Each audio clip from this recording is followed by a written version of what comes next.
Okay, so this is another load that I just came up with. As a matter of fact, today I did the load development. It's a 147 grain Rimrock flat point 9mm bullet in the 357 mag, and it's going about 1,050 feet a second. I've just been testing it today at 150 yards. It seems to be doing pretty good on accuracy. So yeah, that's that load. Let's see what it feels like.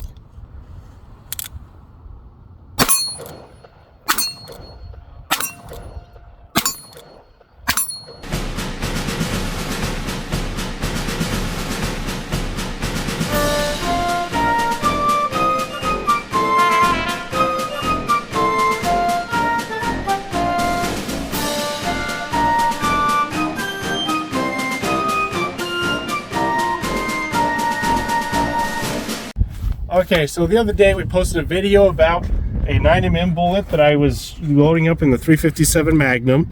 So I'm just going to explain to you guys a little bit more why I decided to switch to that 9mm bullet in my light plinking economy loads. So this is the bullet before it's actually seated into the case.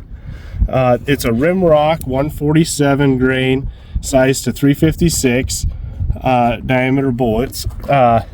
Anyways, so the reason why I switched was because I had been using a swaged lead bullet. The BHN on it was about 5 or 6. That's the cast hardness of the bullet. It leaded really bad. The accuracy was just so-so. Anything beyond about 50 yards, it was just hit and miss on whether or not I'd hit what I was aiming at. I shoot my handguns, my 357 rifles and pistols out pretty far, and so 50 yards really is just kind of a sight-in range for me on those. And so that swaged lead bullet was not doing the trick that I wanted. I wanted to go about 1,050 feet a second in my handguns. My rifles obviously are going to go a little faster with the same load. Anyways, so I switched to that bullet because it quit leading. I hit the velocities I want, and it's got a nice flat point on it. I haven't killed any game with it yet, but we'll see if I can. My heavy duty loads though comes from Matt's Bullets. This is the bullet that I use for all of my heavy grain, heavy stuff, bear, deer, elk, any of that. It's a semi-wad cutter with a big flat point, good front driving band. These things are weighing about 165 to 168 depending on what lot number you get. These are a little more pricey, so that's why I use it whenever I go up hunting for big game. Again, this other load is just for light plinking.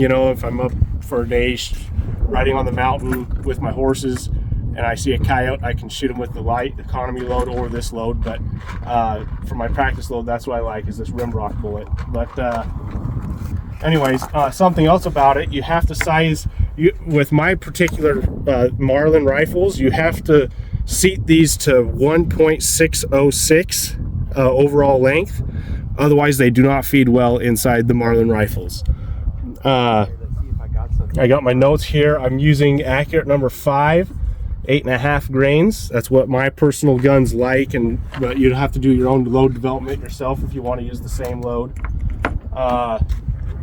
The Matt's Bullets, I'm using 14.5 grains of accurate number 9, giving me about 1350, give or take, averaging them out with a CCI 500 primer, not a 550, a CCI 500 on both loads. It's not a Magnum primer. You'll actually overload if you put in a Magnum primer versus a small pistol primer. But again, you have to do your own load development and testing, but that's what I've been using. So yeah, I'll shoot a couple of, I'll shoot it in my Marlin and my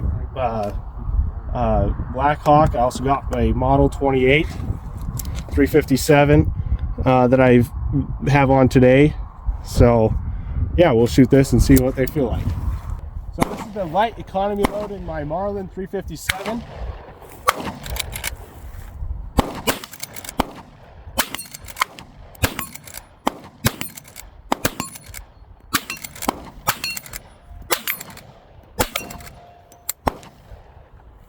So here's my Model 28 Smith & Wesson 357 with my economy light loads.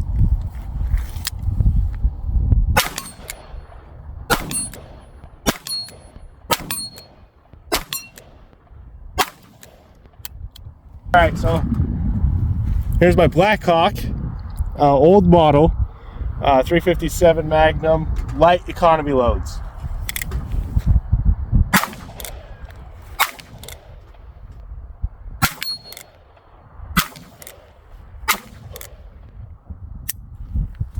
So here is the Blackhawk with the heavy gas check load. So let's see what it's like.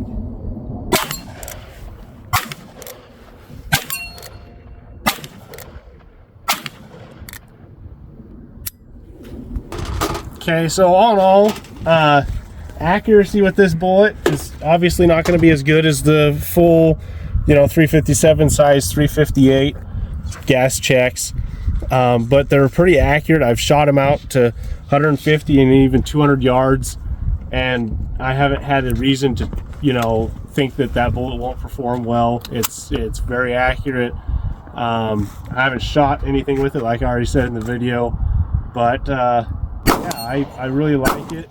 It sure helps with keeping the price and cost of components nowadays down a little bit when you're hand loading and just want to go out and clean.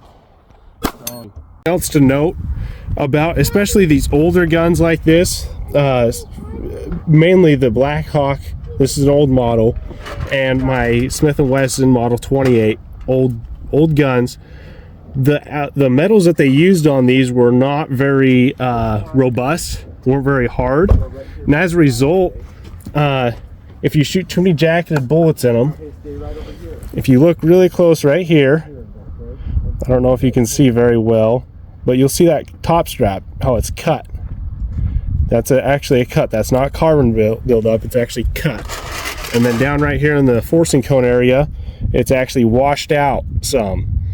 I don't know if you can see it in the video, but when my dad gave me this gun when I was 13 and I started shooting it and using it, I didn't understand that very well. He told me about it, but I didn't understand it very well.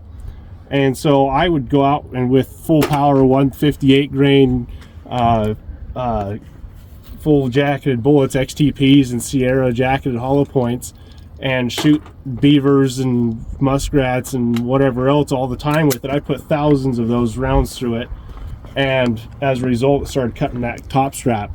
And my dad started looking at it and he said, well, you got to quit shooting jacketed bullets. So that's why I switched to all lead bullets in my older guns. I do not shoot any jacketed bullets in those guns because of the alloys. I have a new model Blackhawk, stainless steel, and I also have that GP100 that we also did a video on, and I have no qualms about shooting full jacketed hollow points or jacketed bullets at all in those, because they're a tougher steel than what these older guns are, and I'd like to keep these ones shooting as long as possible before I have to address any more issues with them.